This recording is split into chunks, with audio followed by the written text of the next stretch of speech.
करने के बाद में भगवान श्री कृष्ण उनके रुक्मिणी का हरण किए। हरण करके इसी मंदिर में आए थे। तो माँ दुर्गा ने अपना रूप छुपा के एक माली रूप धारण करके फूल को माला भगवान को भेंट किए थे। उसी माला से गंधर्व इधर हुआ। ये जगह है अरुणाचल प्रदेश। और आपको पता है कि भारत तो पूरा खूबसूरत है, लेकिन उसमें कश्मीर और अरुणाचल प्रदेश बहुत ज़्यादा खूबसूरत हैं। यहाँ के लोगों का मानना है कि रुक्मिणी का जो मैका है वो अरुणाचल प्रदेश में ही है। तो भगवान श्री कृष्ण जब उनको लेने के लिए आए, आप सबको पता ही है कि शिशुपाल से उनकी शादी हो रही थी। यहीं पे ये जगह है मालिनी थान, यहाँ पे दिख रहा होगा मालिनी थान लिखा हुआ है ये टेम्पल। चल के हम आपको दिखाते हैं। तो अभी हम आए हैं मालिनी थान में। ये बहुत ही फेमस टेम्पल है। यहाँ पे भगवान श्री कृष्ण जो है वो ठहरे थे। 10 मिनट की देरी थी, मेरी ट्रेन छूट गई जिसकी वजह से हमें बस से आना पड़ा। हालांकि बस थोड़ा सा कॉस्टली पड़ता है। तो सबसे पहले आपको गुवाहाटी से डिब्रूगढ़ आना पड़ेगा, डिब्रूगढ़ से सीलापथार और सीलापथार से लेकावाली। तो गुवाहाटी से डिब्रूगढ़ से भी ट्रेन से आ सकते हैं और डिब्रूगढ़ से सीलापथार तक भी ट्रेन की व्यवस्था है। लेकिन सीलापथार से लेकावाली जहाँ ये मंदिर है वहाँ पे व्यवस्था नहीं है।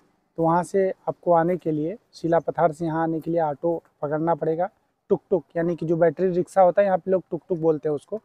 तो उससे आप सीलापथार से लेकावाली आएंगे और लेकावाली से ये लगभग 2 किलोमीटर की दूरी पे मंदिर है, पहाड़ों पे है। ये मंदिर भारत के ऐतिहासिक धरोहरों में भी जाना जाता है, क्योंकि आर्कियोलॉजिकल विभाग जो है यहाँ पे हमेशा अपना सर्च करता रहता है, खोजता रहता है और कई बार यहाँ पे मूर्तियाँ भी मिलती हैं। मंदिर प्रतिदिन सुबह 6 बजे खुल जाता है और शाम को 7 बजे तक खुला रहता है।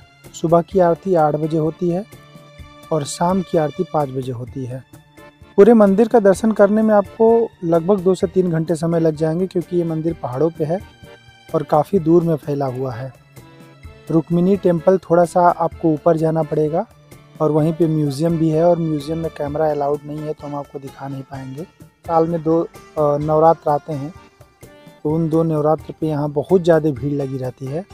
और अभी कुछ दिन पहले ही लगभग 10 जनवरी से 15 जनवरी तक यहाँ पे मेला भी लगा हुआ था। तो अच्छा समय यहाँ पे अक्टूबर से लेके मार्च तक का ही है, क्योंकि अगर इस बीच में आते हैं तो आप पूरी तरह से मंदिर का दर्शन भी कर पाएंगे। और 1.5-2 किलोमीटर में ये एरिया में फैला हुआ है, तो आप अच्छी तरीके से इसको देख भी पाएंगे। यहाँ पे प्रवेश शुल्क के नाम पे 20 रुपये लिया जाता है। पहले 10 रुपये लिया जाता था, लेकिन अब 20 रुपये लिया जाता है, क्योंकि माँ मालिनी यानी माँ पार्वती के मंदिर के साथ साथ यहाँ पे बहुत सारा आपको पुरातत्व विभाग की चीज़ें देखने को मिलेंगी जो खुदाई से प्राप्त हुई हैं। ऐसा बताया जाता है कि भगवान के समय की ये मूर्तियाँ हैं, ये मंदिर है, और कुछ मूर्तियाँ 500-600 साल पुरानी भी हैं। तो अब इसके बारे में मुझे पूरी तरह से तो पता नहीं कि कितनी साल पुरानी ये मूर्तियाँ हैं, लेकिन इन मूर्तियों को देखने के लिए काफ़ी भीड़ लगी रहती है। इसकी वजह से यहाँ 20 रुपये आपको किराया देना पड़ सकता है। और अगर आप कैमरा वगैरह लेके आते हैं या विदेशी हैं तो आपको 500 रुपये अलग से चार्ज करना पड़ेगा। अभी दर्शन करके हम आ रहे हैं और पुजारी जी ने बताया कि ये सैकड़ों साल पहले ये चीज़ें मिली हैं, और ये भगवान द्वारका जब जा रहे थे उस समय की ये सारे अवशेष हैं। बताते हैं कि भगवान कृष्ण रुक्मिणी को लेने आए थे अरुणाचल प्रदेश में। तब जब वो लेके जा रहे थे द्वारका, तो उस दौरान ये भगवान शंकर और माता पार्वती इस जगह पे अरुणाचल प्रदेश के इस पहाड़ी पे तपस्या कर रहे थे। उस दौरान भगवान श्री कृष्ण जब आए तो माता पार्वती ने पुष्प और मिठाई लेकर उनका स्वागत सत्कार किया। और मालिनी थान जो है इसीलिए नाम पड़ा। थान मतलब होता है मंदिर, पूजा का स्थान, और मालिनी मतलब माता पार्वती को संबोधित किया था, तो इसीलिए इस जगह का नाम मालिनी थान है। यहाँ का मान्यता अनुसार जो है कि उस समय रुक्म राजा का, रुक्मिणी का घर ये अरुणाचल प्रदेश मतलब उधर लगभग आपका तिनसुकिया से आगे परशुराम कुंड वहाँ पड़ता था। तो वहाँ से भगवान कृष्ण रुक्मिणी माता को हरण करते हुए यहाँ तक ले आए, लिखावाली मालिनी थान मंदिर यहाँ तक लेके आए। तो यहाँ आने के बाद जब भगवान और द्वारकाधीश कृष्ण यहाँ पहुँचे, तो उसके बाद भगवान शिव और पार्वती माता ने उनका दर्शन किया यहाँ आके उनका चरण धुलाया भगवान शिव जी और पार्वती माता ने कृष्ण जी का, तो उनका यहाँ पूजन किया, माला से स्वागत किया। तो उसके बाद माता पार्वती ने उनका नाम एक रख दिया, मालिनी। आज से इस जगह का नाम रहेगा और आपका उपनाम हम आपको दे रहा हूँ कि आज से आपका दूसरा नाम मालिनी नाम से आपको पूजा जाएगा, बोल के रुक्मिणी माता को पार्वती माता ने उपनाम एक दे दिया। तो यहाँ मतलब मंदिर। हाँ हाँ, थान एक स्थान और मालिनी यानी देवी। ये जो पत्थर है ये द्वापर युग का है और विश्वकर्मा जी का हाथों द्वारा बनाया गया है, या उनका जो भी बनाने वाले जो भी थे तो उस समय ही बनाया गया है जो भी शिला है। तो यही मान्यता है यहाँ। तो वही सारी शिलाएं यहाँ हाँ पे हाँ मिल रही हैं। हाँ, वही शिलाएं अभी यहाँ में मिल रही है और उसी समय का यहाँ ये माता का मंदिर भी है। लगभग आज से 5,500 वर्ष पुरानी प्रतिमा है, ये माता का स्वरूप तो है। ये ये मालिनी जी का है, ये मतलब माता दुर्गा का है ये। हाँ, दुर्गा का ही स्वरूप है। दुर्गा ही है ना? हाँ, दुर्गा का ही स्वरूप है। पार्वती माता। हाँ हाँ, दुर्गा का और ही रुक्मिणी जी स्वरूप। का वहाँ पे। हाँ, वहाँ पे है।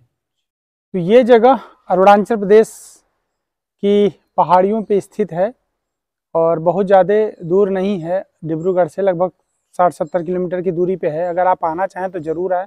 शिलापत्थर तक आपको ट्रेन मिलेगी, वहाँ से लगभग 8 किलोमीटर की दूरी पे है, तो आराम से ऑटो लेके आ सकते हैं। तो आपको ये जगह कैसी लगी कमेंट करके ज़रूर बताएं। कुछ मूर्ति यहाँ से ईटानगर भी ले गया और आर्कोलॉजी का कहना है कि कुछ तो यहाँ असम का पाल वंश की समय की है, कुछ आपको द्वापर का है, जैसे कि कुछ एडी का है, कुछ बीसी का है। तो कहानी जुड़ा हुआ है बीसी का कि रुक्मिणी का लेकर भगवान श्री कृष्ण जो रुक्मिणी हरण किए तो आपका भीष्मक नर से वो यदु मिश्मी थे, उन लोग लोनी पोलो धर्म मानते थे। अरुणाचल का सबसे पुराना जो धर्म थे लोनी पोलो, चंद्र सूर्य का जो पूजा किया करता था, उसी धर्म के महाराजा थे। और रुक्मिणी का एक्चुअली शादी देने वाला था उन लोग शिशुपाल से, तो इसीलिए रुक्मिणी ने एक पत्र लिखा। पत्र लिखने के बाद राजा भीष्मक का जो राज पुरोहित था उनका नाम था वेदंती, उन्हीं के द्वारा पत्र प्रेरण किए थे। करने का अंत में भगवान श्री कृष्ण उनको रुक्मिणी का हरण किए, हरण करके इसी मंदिर में आए थे। तो माँ दुर्गा ने अपना रूप छुपा के एक माली रूप धारण करके फूल को माला भगवान को भेंट किए थे। उसी माला से गंधर्व इधर हुआ। तो कोई भी कारण से हो, कोई तो बोल नहीं सकता है, सारे का सारा जो जमीन के नीचे धंस गए, सर ऊपर जमीन आ गए। तो 68 में इसके सर्वे किया government of Arunachal Pradesh archaeology department. उस टाइम में इसको अरुणाचल नहीं बोलते थे, उस टाइम इसके नेफा बोलते थे। और इसका राजधानी ईटानगर भी नहीं, तो उस टाइम में शिलोंग से काम चलता था, शिलोंग में हेड ऑफिस थे। तो ये गंधर्व विवाह यहाँ पे किए थे जी, जब माँ दुर्गा ने ही फूल को माला दिए थे, इसीलिए इनको मालिनी बोला जाता है।